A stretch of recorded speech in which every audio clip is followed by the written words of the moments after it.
கடந்த 3 நாளா பாத்தீங்கன்னா யூடியூப்ல ஒரே ஒரு பேச்சு தான். அது என்னன்னு பாத்தீங்கன்னா ராயன் படத்தோட ரிவ்யூ.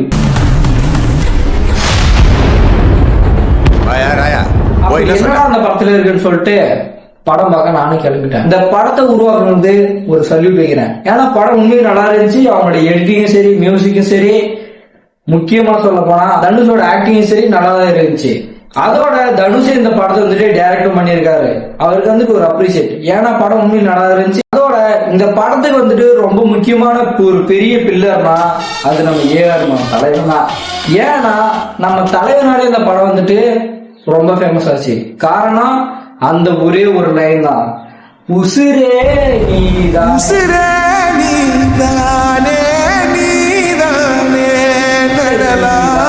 இந்த ஒரே ஒரு வார்த்தையாக தான் அந்த முழு படத்தையும் நான் பார்க்கவே போனேன்.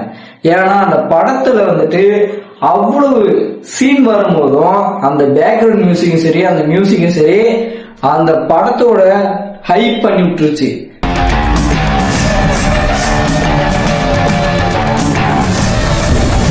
அதோட சூரியோட நடிப்பு வந்துட்டு சூப்பரா இருந்துச்சு, நல்லா இருந்துச்சு. அவன் பெரிய ஆம்பளை, தைரியசாலி, அவன் இங்க வந்து போட சொல்லு. பாசிட்டிவ் பார்த்தாலாம், அதுக்கப்புறம் நெகட்டிவ்ஸ், அதோட ஸ்பாயிலர்ஸ் நான் சொல்லிடுறேன். கடைசி வந்துட்டு இந்த படத்துல இதை மாத்தி இருந்தா கொஞ்சம் செகண்ட் ஹாஃப் நல்லா இருந்திருக்கும் அப்படின்றத நான் கடைசியா சொல்றேன். இந்த வீடியோ ஃபுல்லா பாத்துருங்க. ஃபர்ஸ்ட் என்னன்னு பாத்தீங்கன்னா இந்த படத்தோட பாசிட்டிவ்.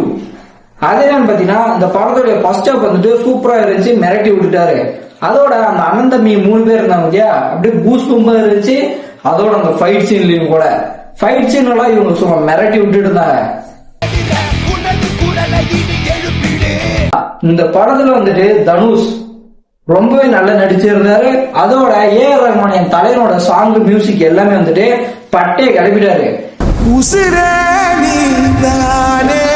இல்லாம படத்துல வந்துட்டு அந்த 4 பேர் அனந்தமி இருப்பாங்க பாத்தீங்களா, அவங்க 4 பேர் ஒத்துமையா இருந்து குடிச்சிச்சு. இந்த பிளாஷ்பேக் எடுத்துட்டு போயிட்டு உள்ள எடுத்து வந்தது எல்லா கதையுமே நடந்துச்சு. அதோட தனுஷோடைய தைரியமும் அந்த சைலண்டான கேரக்டர்ல வந்துட்டு பக்காவா நடிச்சிருந்தாரு, அருமையா இருந்துச்சு.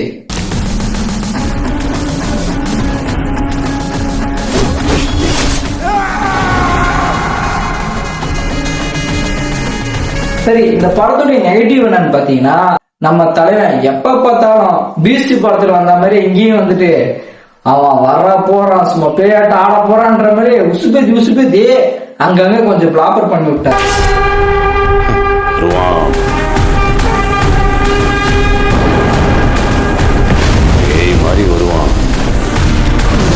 ஏன்னா நம்ம ஒரு எக்ஸைட்மெண்டோட அந்த படத்தை பார்க்கும்போது இவர் வந்துட்டு ஒரு டைலாக் சொல்லிடுறாரு.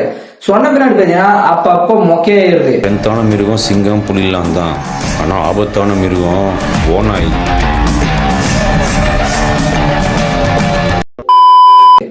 இது வந்து ஃபர்ஸ்ட் நெகட்டிவா நான் சொல்றேன், இது என்னோட ஒப்பீனியன், அவ்வளவுதான்.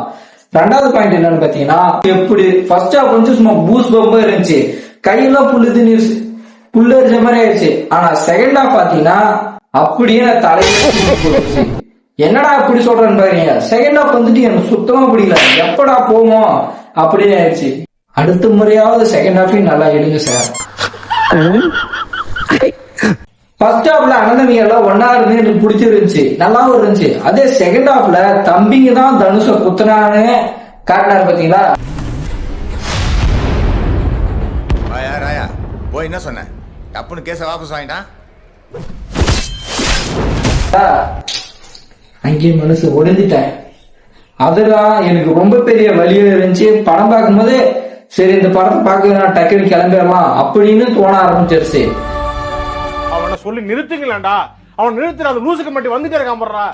ஆல்டர்னேட் எடிட்டிங் சொன்னல, ஆல்டர்னேட் சீன், அதாவது இந்த சீனுக்கு பதிலா அந்த சீன் வச்சிருக்கலாம்பா. அது கொஞ்சம் எனக்கு பிடிச்சிருக்கு, என்னோட ஒப்பீனியன் சொல்றேன் நானு.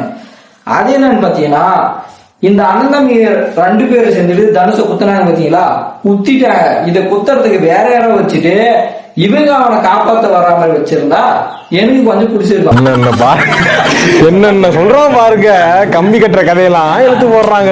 இதுக்கப்புறம் அவங்க வந்துட்டு ரவுடி கிட்ட போயிட்டு அவங்க கிட்டே இருந்ததுக்கு பதிலா அவங்க அண்ணன்கிட்ட வந்துட்டு நாங்க வேற ஆளை செய்ய வந்தோம், அதனாலதான் மன்னிச்சிருன்னு சொல்லிட்டு காலில் விழுந்து மன்னிப்பு கேட்டிருந்தா இது அப்பயே முடிஞ்சிருக்கும். Boomer uncle come on come on uncle boomer uncle. அதோட தங்கச்சியும் சரி அண்ணனையும் சரி கொல்ல வரும்போது கூட இவங்க எதுவுமே தெரியல. கடைசி தம்பி கேட்கும் போது ரெண்டாவது தம்பி அமைதியே வேணாம்னு சொல்லிட்டு நிறுத்தி வச்சிருப்பான். இதுவே வந்துட்டு எனக்கு மைனஸ் பாயிண்டா படியுது.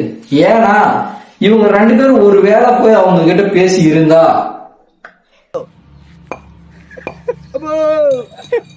இந்த படம் வந்துட்டு தலைகிற மாதிரி இருக்கும். படம் இன்னும் கொஞ்சம் செகண்ட் ஹாஃப் கொஞ்சம் பெட்டரா இருந்தது எனக்கு தோணுது. இருக்கு. இன்னொன்னு என்ன பாத்தீங்கன்னா, நம்ம செல்வராகவன் சார் அவர் வந்துட்டு அவர் கடைசி கொண்டுறாங்கல்ல, அந்த கொல்ரசனுக்கு பதிலா இவங்க ரெண்டு பேரும் போய் காப்பாத்தி இருக்கலாம். ஆனா எஸ்.ஏ. சூர்யா வந்துட்டு அவரை கொண்டுறாரு. அவன் பெரிய ஆம்பளை தைரியசாலி, அவன் இங்க வந்து போட சொல்லு. அண்ணன் தம்பி ரெண்டு பேரும் சேர்ந்து செல்வராகவன் சாரை காப்பாத்தி இருக்கலாம். ஆனா அவங்க காப்பாத்தாம விட்டது வந்துட்டு இதுல பெரிய மைனஸ் பாயிண்ட். ஏன்னா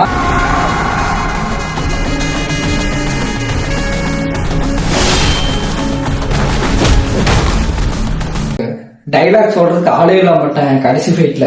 அப்படி அவர் இருந்தா இன்னும் 2-3 டைலாக் காட்டிலேயே ஸ்ட்ரென்த்தான மிருகம் சிங்கம் புலிலாம் தான். ஆனா ஆபத்தான மிருகம் ஓநாய் இருக்கலாம். தனுஷ் சார் இப்படிப்பட்ட. சரி, இதுதான் என்னுடைய ஒப்பீனியன். நீங்க போய் படத்தை பார்த்துட்டீங்களா? உங்களுடைய ஒப்பீனியன் என்னன்னு சொல்லிட்டு ஒரே ஒரு வாரத்துல வந்துட்டு கீழே கமெண்ட்ஸ் சொல்லிருங்க. சரி, இந்த வீடியோ இதோட முடிச்சுக்கலாம். அடுத்த வீடியோல சந்திக்கலாம். Tata, bye bye.